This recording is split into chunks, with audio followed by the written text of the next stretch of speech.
c'est pas facile de s'inscrire dans cette démarche. Qui est totale et qui suppose de remettre en cause les schémas aujourd'hui dominants pour construire un autre modèle de société. Alors je suis peut-être dans l'utopie, dans le rêve, dans tout ce que vous voulez, mais les mutations sont d'une telle rapidité et je dirais le verdict qui plombe aujourd'hui les modèles ambiants, eh bien, nous conduisent à envisager, je crois, les choses sous un angle totalement nouveau. C'est bien pour ça que je critiquais la métropolisation et les dérives d'une situation qui est aujourd'hui une situation totale sur l'Europe, d'une absence réelle de politique d'aménagement. Quand je citais le schéma de développement de l'espace communautaire, c'est le dernier plan d'aménagement qui a été fait pour l'Union européenne. Il date de 1999. Il n'y a plus de datar. Et depuis une date dont il est difficile de trouver à peu près le moment, mais je la situe aux alentours de 2002, il est clair que la seule logique d'aménagement qui prévaut sur nos territoires, c'est la logique marchande. C'est la logique du plus fort, c'est-à-dire rien. Et nos territoires qui sont excentrés sont aujourd'hui complètement marginalisés. Ils pourront faire des efforts d'adaptation en équipement, ils seront toujours à la traîne. Et je pleure quand je vois la politique qu'a menée la CRPM en matière de connexion et d'essais de rattrapage aux dynamiques centre-européennes. Donc il faut partir sur d'autres bases. L'aéroportuaire, maintenant, effectivement, on ne peut pas être totalement contre, c'est un mode de transport comme un autre. Cependant, dans le cas nantais, quand je regarde les flux, et là je cite les données de la CIPA, vous m'excuserez, je n'en ai pas d'autres, et quand je constate que 40% des flux sont des voyages de tourisme, de loisirs, et surtout à destination de pays du Maghreb, j'étais là juste en attendant le groupe au café, et j'entendais deux braves dames parler de leur séjour à Djerba, avec les aléas actuels, et puis aussi le côté de voleurs de ces populations nord-africaines. Je me disais que franchement, ces gens-là, ils ne méritent pas de voyager là, et surtout, ils ne méritent pas d'aller passer une semaine à Djerba, qui leur coûte moins cher que de rester actif à Vannes. Donc, ce modèle-là, moi, je ne le soutiens pas, et je ne vois pas pourquoi on développerait l'activité aérienne pour valoriser ce type de clientèle qui ne rapporte rien, ni à notre territoire, ni aux autres territoires. Mais pour revenir à cette question quand même de l'infrastructure, on sait qu'en aménagement, toute infrastructure est structurante. L'avion en est une, avec une interrogation. Est-ce que toutes les plateformes aéroportuaires ont destination à être des hubs? On pourrait concevoir que, compte tenu de la saturation du ciel européen, il puisse y avoir un hub au niveau de Nantes. Mais vers quoi doit-il se tourner? Est-ce que c'est les relations de connexion aux autres grands hubs européens, à savoir Roissy, Francfort ou Lyon, pour les lignes intra-européennes? Et dans ce cas, si on prend l'exemple lyonnais, peut-il y avoir deux hubs sur le territoire français pour distribuer sur l'Europe? Quand on voit le temps que le hub de Lyon a mis pour émerger, il lui a fallu 30 ans. Donc, ça peut être aussi, alors je serais partisan à la rigueur, si ça pouvait développer les relations nord-sud atlantiques, de l'espace atlantique, dont on peut constater, et c'est là qu'il manque des cartes, mais que ces flux de navigation aérienne sont très faibles, car tout passe par les centres européens. Mais quitte à développer des modes de transport, et notamment sur des moyennes distances, bien, pour moi, le transport aérien n'est pas valable. Je ne dis pas que je ne l'utilise pas quelquefois, mais dans la mesure du possible, j'utilise d'autres modes de transport, et notamment, je valorise, si possible, même si ça me coûte, dans tout déplacement, le transport par mer quand c'est par longue distance. Et là, je dis qu'il y a un enjeu pour nos territoires. Certains qui me connaissent savent que je milite depuis longtemps là-dessus, mais le transport par eau est celui qui répond aux logiques les plus soutenables que l'on connaisse en termes de mode de transport. C'est celui aussi, alors je ne vais pas redonner des chiffres en termes de coût à la tonne kilométrique, mais si vous voulez, je pourrais les sortir, simplement, pour mémoire. Mais un mode de transport par eau, c'est 0,30 centimes de la tonne kilométrique, alors que par air, on est aux alentours de 10 euros. C'est pour ça qu'il n'y a pas de transport de marchandises par air. Eh bien voilà, et justement. Le problème est celui des passagers. Oui, et justement, est-ce que des passagers sont créateurs de richesse? Vaste question. Deuxième chose, en termes de pollution. En termes de pollution, alors que le transport par eau rejette, par exemple, en termes de CO2, 30 grammes de tonnes de CO2 par kilomètre, le transport aérien, 1206 tonnes. 1206 grammes, pardon. Donc, indubitablement, ce mode de transport, dont on ne peut pas se passer pour de la longue distance, est plombé sur de la courte et moyenne distance, dans des économies responsables et soutenables. Ça va être un point qui me semble important. Maintenant, la question financière. Et quand on est sur une question d'aménagement, il faut aussi compter cet aspect. Déjà, je me suis beaucoup élevé contre l'opération TGV, et notamment par les financements de la région sur l'opération TGV. Je disais à l'époque, il y a 3 ans, je l'avais écrit, que les investissements de la région Bretagne, 4 départements, pour soutenir le TGV Atlantique, c'était l'équivalent, et mon propos n'a pas été bien pris en compte, d'une flotte de 250 fluviaux-caboteurs, et ce qui n'a pas été pris en compte, et leur maintenance pendant 3 ans, parce que ça compte, ça aussi. Et je pense que, quitte à mettre de l'argent dans un investissement d'infrastructure, on touche là des enjeux qui ont des impacts en retour bien supérieurs à un aéroport. Quand je vois les sommes qui vont être allouées, fort probablement pour nos collectivités locales sur Notre-Dame-des-Landes, je parle pour le moment d'une enveloppe de 245 millions par les collectivités, mais il faudra s'attendre 215 à beaucoup plus. Ben, ça vous fait déjà une flotte de 70 fluviaux-caboteurs.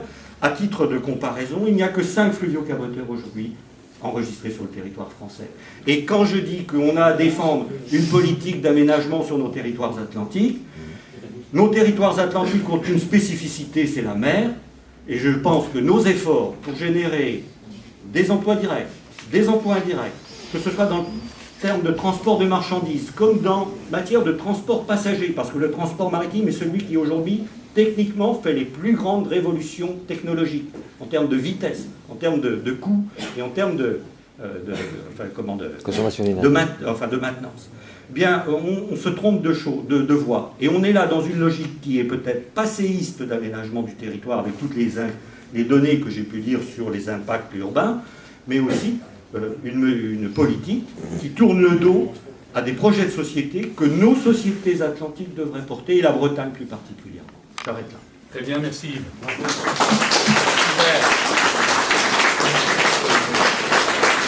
Je suis content de répondre immédiatement à l'histoire du transport par eau, parce que dans ma carrière chaotique, je dois vous avouer que j'ai été capitaine pour le cours, c'était mon premier métier.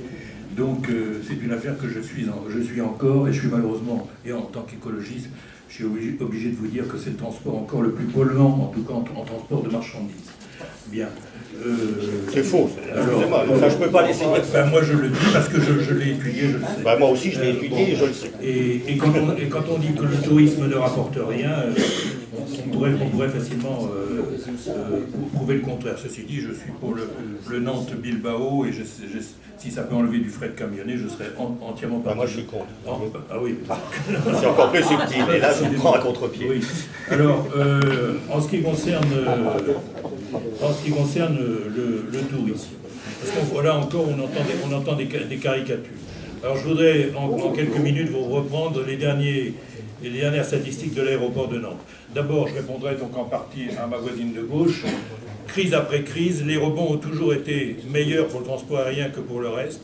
Actuellement, il est reparti sur une tendance qui double le PIB, alors que d'ordinaire on dit que la croissance du transport aérien est seulement le double de la croissance du PIB. Il est déjà au-dessus. Je donne quelques chiffres rapidement, mais ceux qui seraient intéressés, je leur fournirai les dossiers. Les stats d'aéroport de Paris en septembre, plus 6,1 au total, Roissy plus 4,7%, Orly plus 9,3%. Nantes qui avait une croissance absolument étonnante en 2010, l'aéroport de Nantes,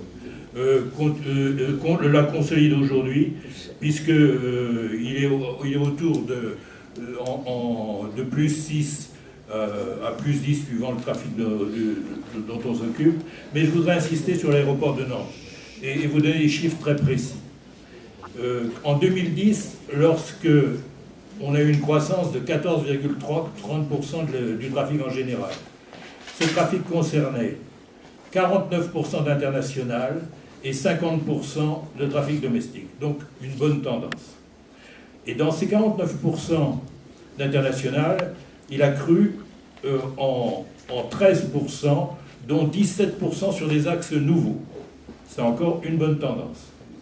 L'international était composé, parce que là je vais mettre fin encore à une légende qui court et que répètent les opposants sans arrêt, était composé de 50,83% exactement de charters et de 49,17% de vols réguliers.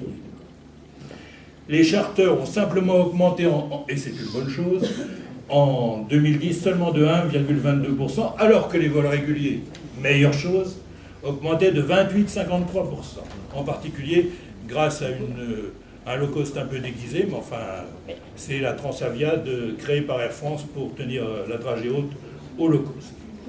Et quant aux 17,17% sur les axes nouveaux, c'était Bâle-Mulhouse, Marseille, où Air France s'installe en concurrence, où Ryanair s'installe en concurrence d'Air France, et Lyon, où EasyJet s'installe en concurrence d'Air France. Un point noir, parce qu'il faut dire que tout ne va pas dans le bon sens, il y avait une nouvelle ouverture de liaison à Orly en octobre. Donc c'est ces 4 liaisons qui expliquaient une croissance. Alors les charters qu'on critique, hein, eh ben on m'a expliqué, et j'ai appelé des spécialistes, que en fait les charters ont joué un rôle fédérateur, ils ont attiré du régulier. C'est-à-dire que maintenant, sur des lignes du Maghreb où il y avait des charters, les compagnies ouvrent des lignes régulières. Donc ça encore, ça va dans le bon sens.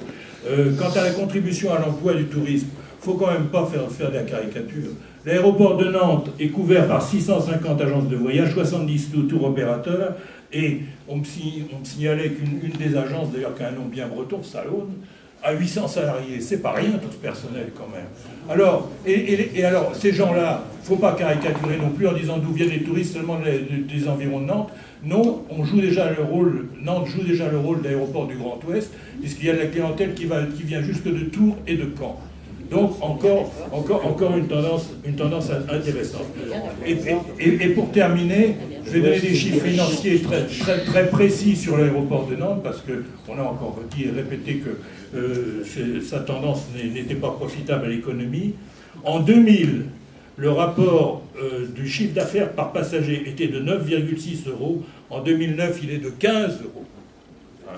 Donc une augmentation de 56% du chiffre d'affaires par passager. Alors, savoir si c'est des astuces de la politique commerciale de Nantes, etc., de l'aéroport de Nantes, peu importe, ça rapporte de plus en plus. Alors ne critiquons pas cette évolution du tarif.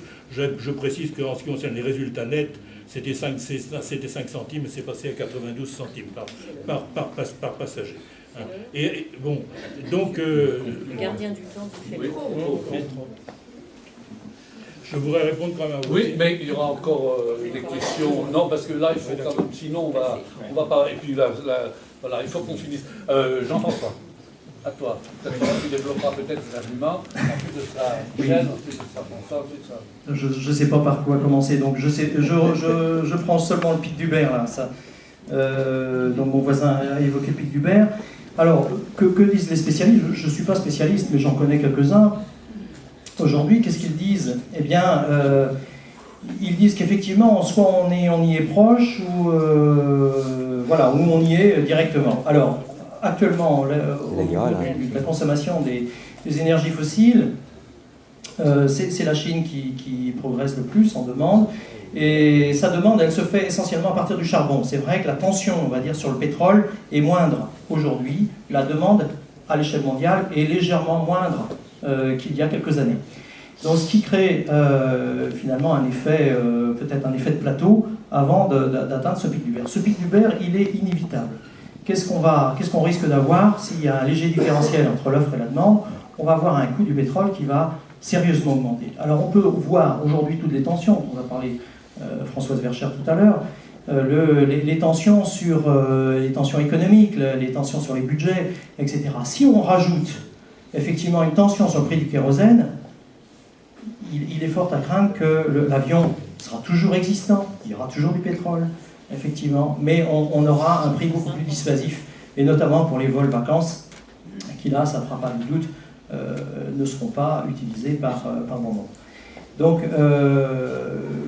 voilà, par rapport au pic d'Hubert. Alors, juste une comparaison.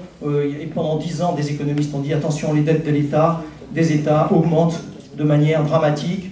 Dans quelques années, si on ne rectifie pas le tir, ça va donner quelque chose d'ingérable. Je crois qu'on y est aujourd'hui et on n'a pas fini d'en voir le bout, hein, le bout du tunnel. Eh bien, écoutez, s'il faut qu'on attende le pic de pétrole, sincèrement, ses effets pour réaliser la chose, ce serait quand même un peu dommage. Autre argument, Catherine Maréchal a parlé tout à l'heure des nuisances sonores. Je ne suis pas du tout un spécialiste, je n'ai pas vécu, François Verchères pourra donner son témoignage tout à l'heure.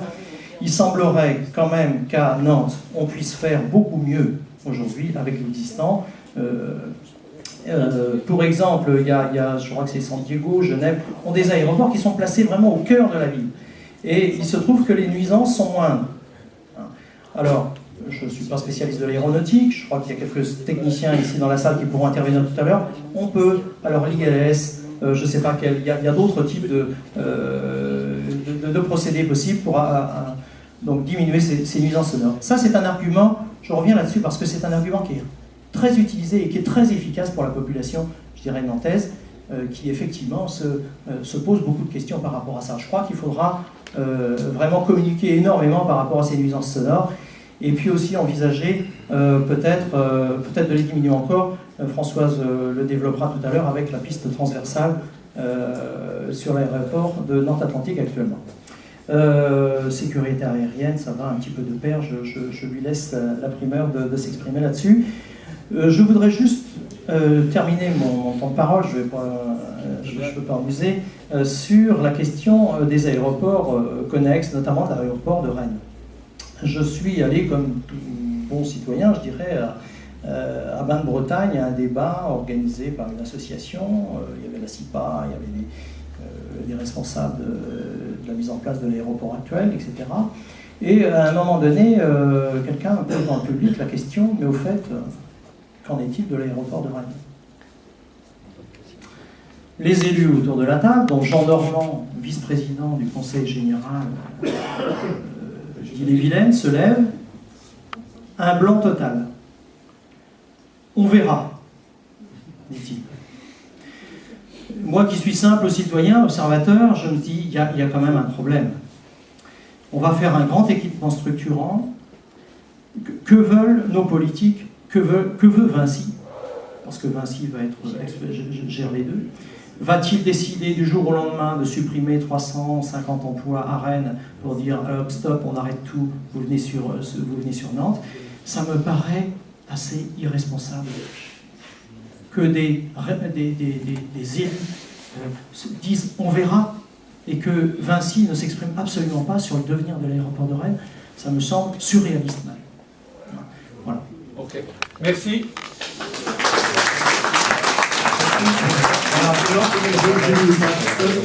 Voilà, Michel. Merci.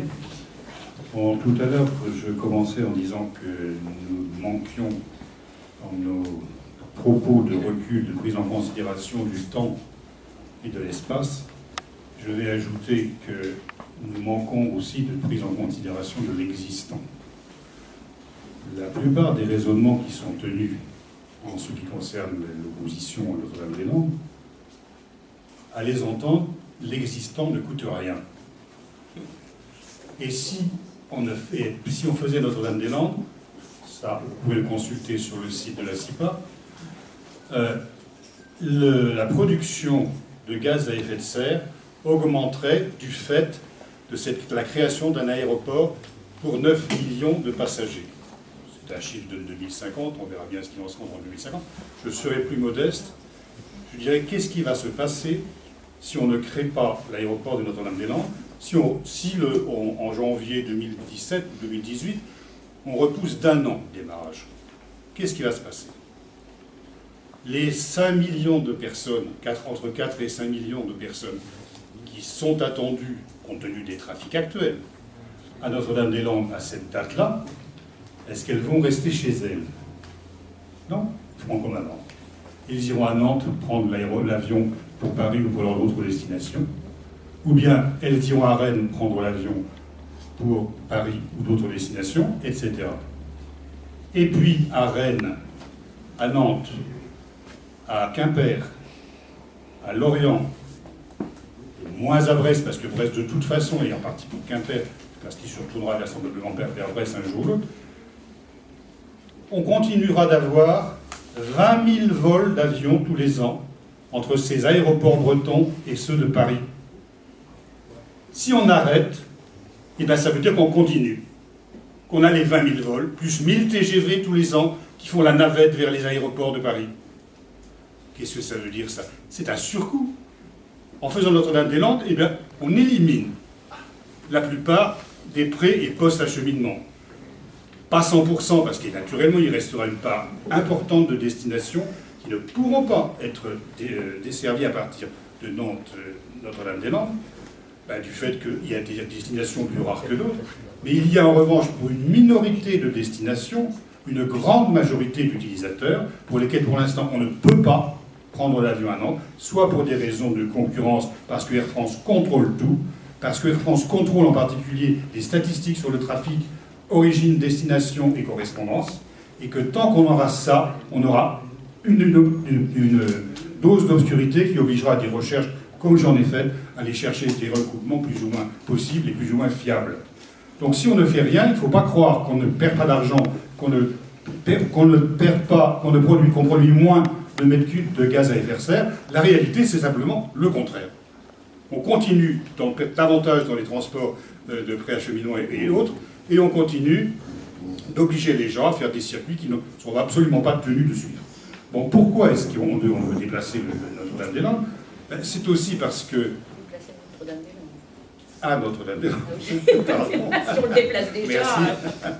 Merci. Il faut prendre les choses à faire. On va mettre ça à la place. Oh là là, Oui. je sais pas ce qu'on déplace. Non, mais l'erreur initiale a évidemment été de construire l'aéroport de Nantes au sud-ouest de la ville et au sud de la Loire.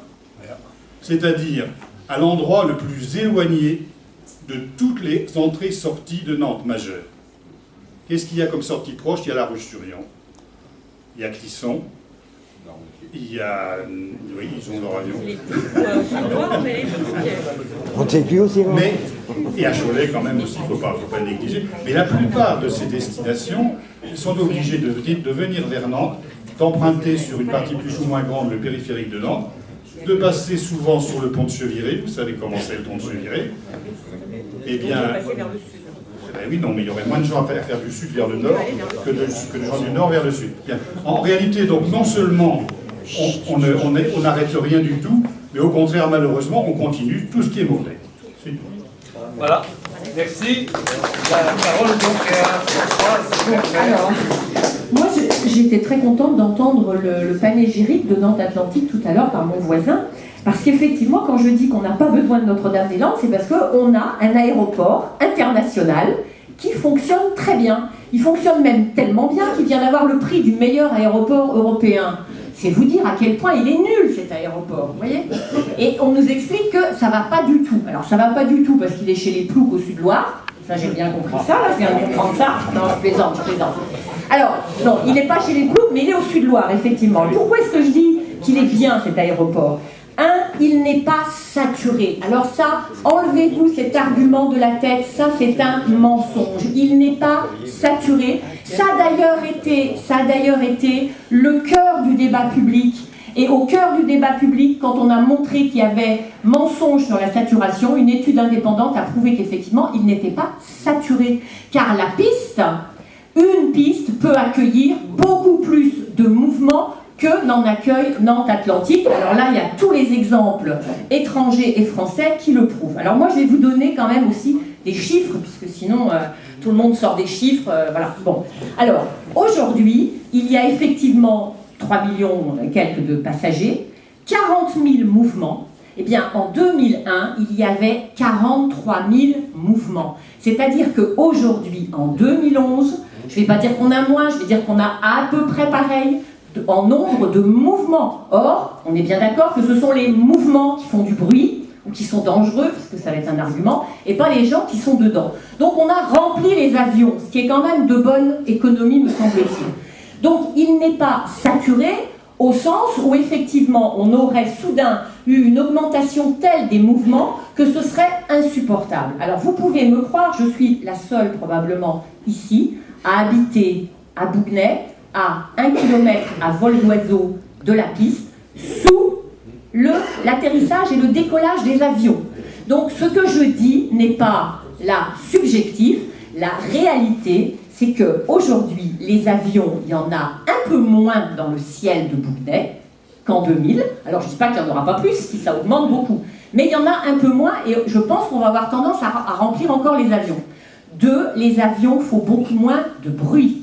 Donc la question du bruit et du danger me paraissent des arguments émotionnels que je trouve indignes de politique. Franchement, un politique ne doit pas utiliser ces arguments-là, parce que ce sont des arguments qui ne tiennent pas la route, et je vous donne quelques exemples. Ben oui. L'aéroport de Nantes-Atlantique est classé dans les aéroports sans aucun problème majeur. Il y a des catégories, et tous les pilotes le savent. L'aéroport de Nantes-Atlantique n'est pas un aéroport classé dangereux. Pourquoi survole-t-il la ville de Nantes ? Certes, parce qu'à l'origine, on a mis la piste nord-sud, et que c'est sans doute pas une très bonne idée, il fallait garder la piste est-ouest que les Anglais avaient à l'époque, les Allemands et les Anglais l'ont utilisée, parce que la tour est anglaise aussi. Mais la piste n'est pas dans le bon sens nord-sud. Mais cela dit, elle a beau être nord-sud, on pourrait aujourd'hui réduire considérablement le bruit pour les habitants de Nantes, parce que vous reconnaîtrez quand même que ce sont les habitants de Bougnay qui savent ce que c'est que le bruit des avions. Quand un avion passe au-dessus de la place Royale, à Nantes, il ne fait pas beaucoup plus de bruit que la mobilette qui est en bas, et certainement beaucoup moins de bruit que les fumeurs devant un bar pour les gens qui dorment. Ça, alors là, le premier qui me dit qu'il ne peut pas dormir à cause des avions à Nantes, je fais un échange d'appartements. Il verra ce que c'est que d'habiter en dessous. Bon. Donc le bruit, il pourrait baisser considérablement, mais depuis le début, avec le syndrome Notre-Dame-des-Landes, on fait en dépit du bon sens sur Nantes-Atlantique, c'est-à-dire que la procédure de descente continue, qui est beaucoup moins coûteuse en kérosène, moins polluante et moins bruyante, c'est pas encore pour tout de suite, c'est ailleurs dans les autres aéroports. On va la mettre en place sur la piste 3, c'est-à-dire par l'autre arrivée, mais bizarrement, on va attendre le plus possible pour l'arrivée sur le nord. Donc, moi, ce que je dis, c'est que je ne dis pas qu'on supporterait avec joie et ardeur un trafic comme celui de Roissy. Hein. Ne me faites pas dire ce que je ne dis pas. Mais je dis, que c'est pas demain, je suis bien contente de l'entendre dire, c'est pas non plus demain forcément qu'on aura 9 millions de voyageurs, et encore, je voudrais savoir combien de mouvements ça fait. Donc, l'aéroport existe aujourd'hui, il est international, il fonctionne bien. La preuve par l'absurde, c'est lorsqu'il y a eu le nuage à cause du volcan islandais, eh bien l'aéroport de Nantes, saturé, pas bien fichu, chez les ploucs au sud, là, eh bien il a accueilli sans aucun problème. Et je peux vous dire que moi, je ne me suis pas aperçue qu'il y avait beaucoup plus de mouvement. Et j'habite en dessous. Donc, la question du bruit et du danger, alors quant au danger, je vais très vite là-dessus, bien sûr, mais quand on se met à dire que c'est dangereux, alors là, il faut dire que l'on ferme beaucoup d'aéroports en France et qu'on met l'argent sur la table pour ça. Parce que si on ne peut plus, effectivement, survoler des populations, il faut fermer beaucoup d'aéroports. Hein. Je vais vous donner un seul deuxième chiffre pour que vous ayez quand même le rapport. Toulouse-Blagnac, tu as parlé, Patrick, du plan d'exposition au bruit. Et je me suis effectivement battue, assez seule d'ailleurs à l'époque, hein, toute seule même. Les grands élus... Ce que tu préfères en général. Non, c'est pas ce que je préfère, non. Mais les grands élus de l'agglo n'ont pas beaucoup donné un coup de main pour aller manifester quand effectivement les sous qu'on donnait pour l'insonorisation des habitants étaient totalement ridicules. Là, j'étais assez toute seule. Tu disais qu'il n'y avait pas de nuisance, ce que tu viens de dire. Mais c'est... Enfin, non, alors là, vraiment, c'est totalement faux. Je n'ai pas dit cela. Non, mais effectivement, la mauvaise foi est grande. Moi, je me suis battue pour que la population soit effectivement protégée, parce que je ne dis pas qu'un avion ne fait pas de bruit. Je dis que ce sont les Bougnésiens et les habitants de Saint-Aignan qui le savent le mieux, et pas les Nantais qui poussent des cris d'orfraie quand ils voient un avion passer au-dessus d'eux. C'est pas eux qui subissent le bruit. D'ailleurs, ils n'ont pas d'aide à la sonorisation, et c'est bien normal. En revanche, non, c'est bien normal par rapport à ceux qui sont vraiment en dessous. Le nombre de logements concernés, pour vous donner quand même une idée du fait du survol, hein. À Toulouse-Blagnac, il y a 22 000 logements qui ont droit à une insonorisation. À Bougnay-Saint-Aignan, c'est 1700. Alors, n'allons pas dire quand même que Nantes est soudain l'aéroport le plus dangereux, le plus bruyant, qu'il faille absolument le déménager. Donc, c'est ça que je voulais dire. Et dernier point pour l'instant, on a parlé du coût. Donc, moi, je vais dire un mot de l'étude, dont je sais que les pro-aéroports disent tout de suite qu'elle n'est pas objective, mais le collectif d'élus a fait réaliser par un cabinet d'études, tu as tort, parce que c'est intéressant, par un cabinet d'études international, CEDEF, donc un cabinet d'études hollandais qui est spécialisé dans un certain nombre de choses, et notamment le domaine aéroportuaire. Ah bah je suis désolée, vous lirez le pédigré de Delft, écoutez, vous le lirez. Voilà. Non, chacun son tour. Non, mais chacun son tour. Quand le président du Conseil général a fait faire une étude par ses services en interne, on était prié de la croire objective. Et là, on en fait faire une extérieure, et elle n'est pas objective. Bon, écoutez, moi je veux bien tout entendre. Alors, je termine très vite là-dessus. La DUP qui a été prononcée en 2008, elle a reposé effectivement sur une analyse qui affirmait le bénéfice global en euros de l'opération. Et quand je dis bénéfice, c'est pas le bénéfice pour Vinci, qui lui, de toute façon, gagnera de l'argent. Le bénéfice pour la collectivité France. Donc le cabinet d'études a repris cette analyse pour voir effectivement si elle avait été faite selon les règles. Bon, il a pointé un certain nombre d'erreurs, je n'en citerai que 2 si vous voulez. Le train-tram, il a été comptabilisé dans les bénéfices et il n'a pas été mis dans la colonne coût. Ça change un peu les choses quand même. Et enfin, on a comptabilisé pour dire qu'il fallait faire Notre-Dame-des-Landes, précisément les kilomètres économisés, ce dont vous parliez tout à l'heure. Or, le prix qu'on a affecté à ce kilomètre économisé par voyageur a été multiplié par 3 par rapport à ce qui doit être pris en compte. Et quand on refait les opérations, alors c'est ce que le cabinet nous dit, en fait, réaliser Notre-Dame-des-Landes, ça n'est pas un gain, contrairement à ce que la déclaration d'utilité publique a dit. Elle avait annoncé un gain, et bien ça n'en est pas un, c'est plutôt un déficit qui va entre 90 et 600 millions d'euros, excusez du peu, selon les scénarios, parce que le cabinet est comme nous, il ne lit pas dans le mar de café, donc il ne sait pas ce que sera le coût du pétrole. Alors que, je m'arrête, l'optimisation de Nantes-Atlantique, là, ce serait un gain pour la collectivité, pour le bénéfice, la France, la collectivité publique globale que nous représentons tous en tant que contribuables, ce serait un gain entre 100 et 160 millions d'euros. Donc, moi, je suis désolée de le dire, mais la DUP qui a été prononcée, elle a été prononcée visiblement sur des coûts dont on peut débattre, puisque les colonnes ne semblent pas être les mêmes d'un côté et de l'autre. Merci Françoise. Donc, Patrick Maréchal, tu as parlé pendant 11 minutes, donc Patrick Maréchal a le droit de parler aussi pendant 11 minutes. Ce serait assez juste. Ensuite, nous ferons... Je ne sais pas si je le ferai avec autant de passion et de véhémence, mais... Pardon, excuse-moi Patrick. Ensuite, on s'arrête pendant 10 minutes et on reprend et la parole à la salle. D'accord? Alors, Patrick, excuse-moi, 10 minutes. Bon, alors, je voudrais revenir 2 minutes sur ce que vous avez dit à propos des transports et du cabotage en particulier, si j'ai bien compris. D'abord, tous les moyens de transport ont leur créneau d'optimum, si vous voulez, en fonction de la distance, en fonction de la nature, du temps nécessaire pour le transport, etc. Et donc, ça ne sert à rien d'opposer un transport par rapport à un autre. Ils n'ont pas. Le problème, c'est quels sont les recoupements inutiles, etc. Donc, moi, je suis de ceux qui considèrent que le transport maritime est essentiel. D'ailleurs, aujourd'hui, 95% des marchandises dans le monde circulent par mer. Et ce chiffre ne va cesser d'augmenter. Et tant mieux pour la Bretagne, parce que malgré tout, on n'est quand même pas trop mal placé de ce point de vue-là. Deuxièmement, s'il s'agit du transport de passagers, on peut sans doute avoir l'extrême chance d'avoir 6 jours devant soi pour aller par bateau à New York, mais convenez que dans certains cas, si ce n'est pas pour du loisir, et si c'est pour des affaires, de la recherche, un temps compté, etc., ou des pièces de faible poids mais de grande importance électronique, etc., l'avion est quand même mieux. Voilà. Troisième élément, les transports sont complémentaires. Moi, je ne sais pas quelle est votre position, je me suis beaucoup battu pour qu'on développe des transports maritimes Transgascogne. Il faut rappeler les autoroutes de la mer un peu parfaitement. Ça commence à se développer. De ce point de vue-là, d'ailleurs, encore une fois, Gourvenec avait donné l'exemple, puisque c'est la seule région de France où des paysans ont créé une compagnie de navigation aérienne pour développer leur propre maritime. Aérienne aussi, parce que... Oui, voilà. Donc, je pense que les transports se complètent.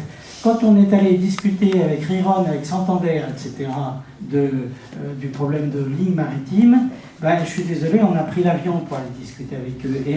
Et on s'est aperçu à cette occasion que beaucoup de transports sont captés par le hub parisien et que pour aller à Santander, il fallait passer par Paris, etc. Bon. On pourrait y rêver mieux dans le sens nord-sud, vous l'avez évoqué.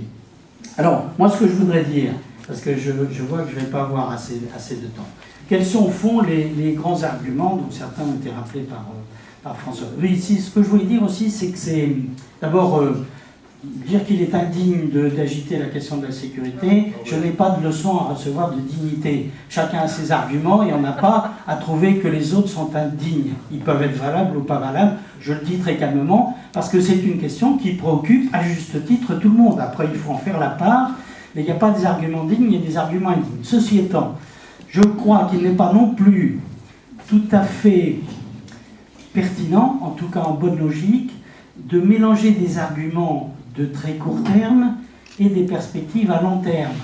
Car on ne peut pas raisonner sur l'évolution du transport aérien en fonction de la crise économique et sociale, certes grave, de ces jours-ci ou de ces années-ci. Non. Pourquoi ? Parce que on a quand même, depuis un certain temps, des constats sur l'évolution du trafic aérien. Il y en a eu des accidents depuis. Il y a eu le 11 septembre, il y a eu la grippe aviaire, il y a eu la première crise de 2008, etc. Et malgré ces aléas, le transport continue à augmenter. Et d'ailleurs, est-ce qu'il faut considérer que toutes les compagnies aériennes dans le monde sont des imbéciles totaux qui ne cessent de commander des avions pour les années qui viennent? Et quand on commande un avion, c'est pour 20 ou 30 ans. Je fais l'hypothèse. D'ailleurs, tant mieux, puisqu'on en construit. On n'est pas si voilà. Donc je pense que ne mélangerons pas des arguments un peu, je dirais, émotifs de court terme avec des tendances lourdes. Peut-être que demain, on pourra accueillir encore quelques passagers ou quelques dizaines ou quelques milliers de passagers sur notre Atlantique, mais je rappelle que quand le projet a été relancé, je ne parle même pas de 1964, en 1995, ça fait 15 ans. Et quand l'aéroport ouvrira en 2017, ça fera plus de 20 ans. Donc il faut du temps pour ces infrastructures. Et dire qu'aujourd'hui l'aéroport n'est pas saturé, c'est avoir une vision à très courte vue qui n'est pas digne d'aménageurs du territoire qui doivent voir loin. Je le fais exprès entre guillemets. Ah bon ? Entre guillemets. Voilà. Tiens, tu fasses mettre des guillemets. Absolument. Donc, alors quels sont les arguments ? Donc on dit c'est inutile. Je suis désolé, l'aéroport futur ne sera pas la copie conforme de l'actuel. D'abord, peut-être que vous allez contester ça, mais construit aux normes d'aujourd'hui, il sera évidemment sans commune mesure du point de vue de la performance énergétique avec l'actuel, qui a été construit il y a bien longtemps. Et donc, les plans, etc., les propositions du constructeur sont de dire que l'aérogare sera énergie positive. Elle produira plus d'énergie parce qu'ils ont prévu les chaufferies de bois, les trucs, etc. Bon. Donc, voilà. Deuxièmement, il sera évidemment beaucoup plus économe sur le plan énergétique puisque ce système de 2 pistes avec l'aérogare au milieu fera que les avions rouleront beaucoup moins longtemps. Ils arriveront directement à l'aérogare plutôt que d'aller en bout de piste et de revenir. Hein. C'est pour ça d'ailleurs que l'histoire de la piste transversale, peut-être on y viendra tout à l'heure sur notre Atlantique, ne tient pas la route, parce qu'il y aurait l'aérogare extrêmement loin, sauf à la reconstruire totalement, en tout cas on est dans d'autres coups. Donc je passe là-dessus. Donc je ne crois pas qu'on puisse dire que c'est inutile. Deuxièmement, est-ce que c'est un problème de civilisation, d'avenir de la planète, etc., comme certains ont voulu le dire à partir d'un cas qui est somme toute... Exagérons rien, on déménage un aéroport de 30 km, ça ne va pas remettre en cause la planète. Mais je voudrais parler du pétrole, etc. Vous savez que la consommation de produits pétroliers dans le monde par le transport aérien, c'est moins de 3%. Et les émissions de gaz à effet de serre, identiques. Donc ça veut dire qu'il y aura beaucoup de choses à faire en matière d'économie de pétrole avant d'atteindre le cœur du cœur qui pourrait être le transport aérien. Deuxièmement, comme toutes les autres activités, ils prennent en compte la question de l'énergie. Les avions eux-mêmes sont moins consommateurs qu'avant. Deux exemples, l'A320 qui n'est pas si vieux que ça, c'était à peu près 4 litres au 100 par passager. Entre nous soit dit, d'ailleurs, il faut avoir ces ordres de grandeur, c'est moins qu'une voiture, un seul passager, et même encore une petite voiture. Deuxièmement, l'A350 qui est en cours, qui est l'avion moyen courrier du futur, ça sera 2 litres. Donc, comme pour les voitures, chacun des constructeurs vont s'efforcer d'économiser du carburant. Et troisièmement, évidemment, d'autres solutions, d'autres types de carburants, d'autres solutions technologiques verront le jour inéluctablement. Donc je ne crois pas que cette question de l'énergie handicapera de façon durable l'envie et le besoin qu'ont les hommes de se voir, de s'en rencontrer, et vaut mieux qu'ils se voient pour échanger et commercer que de se faire la guerre. Troisième élément, on dit que c'est très cher. Et là, on a voulu, évidemment, à un certain moment, pour des tas de gens qui s'en foutent pas mal de l'aéroport ici ou là, dire oui, mais comme contribuable, ça va nous coûter très cher. Bon, alors je rappelle les chiffres. L'aéroport, tout compris, y compris la route, c'est 580 millions d'euros. Ça, c'est faux. Pourquoi c'est faux? Aucun aéroport. Le marché est conclu. Il y a eu concurrence et c'est les prix qui ressortent et qui sont contractuels. Bon, alors vous pouvez croire ce que vous voulez. Donc, et là-dessus, les collectivités, toutes ensemble, verseront, vous l'avez dit, c'était bon, 115,5 millions d'euros. Hein. La région Bretagne, 25% d'ailleurs, qui a trouvé absolument normal, compte tenu de l'enjeu aménagement du territoire, d'être contributeur. Ils auraient pu décider de ne pas le faire.